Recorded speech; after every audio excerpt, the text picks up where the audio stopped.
कक्षा में बैठी लड़की को बस झपकी आ गई थी, लेकिन अचानक ही उसे एक भयानक सपना आ गया। एक तेज धार वाला चाकू लिए एक राक्षस अचानक उसके सामने प्रकट हो गया। भयभीत होकर वह कक्षा से भागने की बेताब कोशिश करने लगी, लेकिन जैसे ही वह बाहर भागी, उसने खुद को वापस उसी जगह पाया जहां से शुरू किया था। इस अवास्तविक दृश्य ने उसके डर को चरम पर पहुंचा दिया।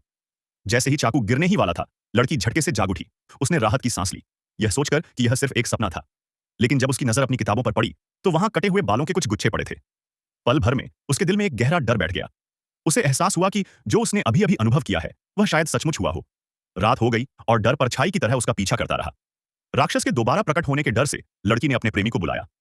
हालांकि एक पल से भी कम समय में कुत्ते के जोर जोर से भौंकने से सन्नाटा टूट गया। वह धीरे धीरे आंगन में गई और सामने का दृश्य देखकर उसकी रूह कांप उठी। कुत्ता खून के तालाब में पड़ा था और राक्षस थोड़ी ही दूर खड़ा था। लड़की डर के मारे घबराकर घर की ओर भागी, लेकिन अजीब बात यह थी कि राक्षस वह पलक झपकते ही उसके सामने फिर प्रकट हो गया। जैसे ही राक्षस ने अपना हाथ बढ़ाया, लड़की फिर जाग उठी। अपने प्रेमी को, जो अभी भी उसके बगल में गहरी नींद में सो रहा था, देखकर लड़की का डर कम हो गया।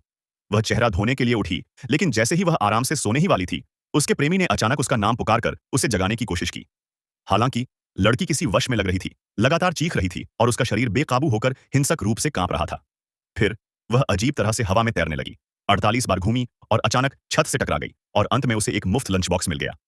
क्या अब भी क्लास में सोने की हिम्मत है?